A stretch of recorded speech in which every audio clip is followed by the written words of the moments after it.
Good evening and a very warm welcome to the Insider SA, your guide to living better. Join us today as we open up to our local heroes, boldly showing that nothing is impossible. Kanyisa Jateni turns her life around from losing her job during COVID to create a TikTok following in the millions. As well as saving lives on our beaches, nature boy Lyle de Mornay challenges his schoolboy friends and the rest of us to live more with the life we've got. Releasing 3 albums during lockdown, Afrikaans rockers Die Heuwels Fantasties sing out loud what the rest of us are feeling. Real South African superheroes come dressed in the green of Gift of the Givers, founded by Dr. Imtiaz Suleiman to always be there and never expect a thing in return. And to Paralympic double medalist Louzanne Coetzee, if life's a marathon, then it's one she's determined to win. As understated as the city she hails from, in 2021, Bloemfontein athlete and double Paralympic medalist Louzanne went from local hero to an international icon of endurance sport, who still quietly goes about her business until you ask her about running. Hi Insider SA, my name is Louzanne Coetzee. I'm a Paralympian. Welcome to A Day in My Life. A Paralympian is an athlete with a disability who competes at similar games to the Olympic Games. So the Paralympic Games take place 3 weeks after the Olympic Games. And that is where all athletes with different disabilities compete in specific classifications against each other.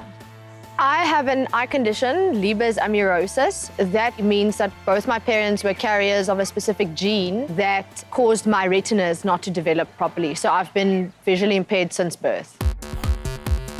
A residence head at the University of the Free State, she's not one to sit behind a desk.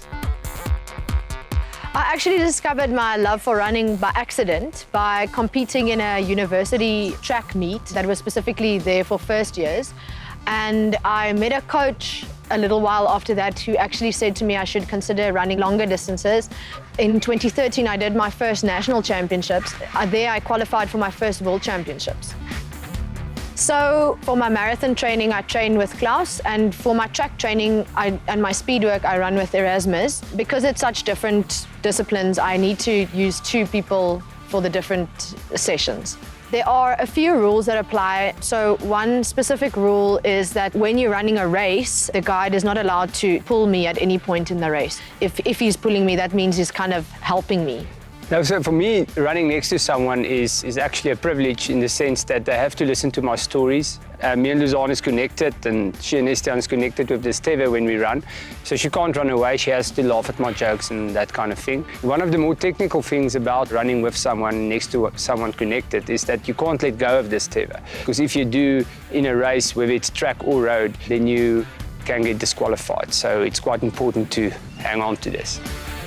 There's a lot of communication that needs to happen, especially when there's a bump in the road or we need to turn left or right. I need to communicate that quite clearly with her. I am not allowed to run in front of her, and especially at the finish line. When she crosses, I'm not allowed to cross in front of her. That would lead to a disqualification. Running alongside someone is really a rewarding experience. It's the only way I can run, so it's obviously very important to me to be able to run alongside someone. So I think the relationships that you build with people also are very meaningful, and the trust you have to put in someone is really something else. At the Rio Games, Louzanne was disqualified on a ruling that her guide stepped in front of her, a lesson well learned by the next games. So I went to the Tokyo 2020 Paralympics and I won a silver medal in the 1,500 meters with an African record in the T11 classification. And I did the marathon in the T12 classification because there is no T11 classification on its own.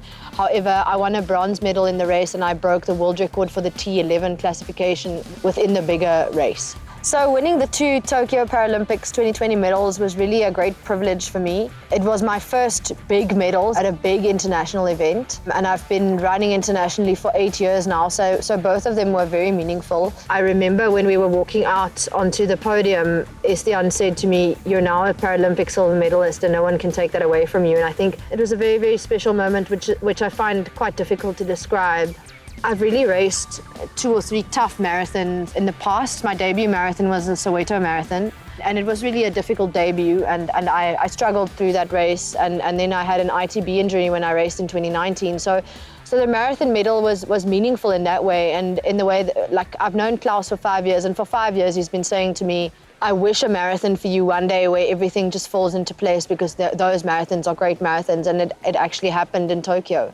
And that was really special, and to share that moment with him on the podium as well, you know, when I finally experienced that type of marathon that he wished for me. Admitting she had nothing left in the tank after that 42-kilometer triumph, she did rise for a rare privilege. I was a flag bearer for Team SA at the closing ceremony. It's actually something that I've always dreamed about, and after winning the bronze medal, it was even a more special moment for me.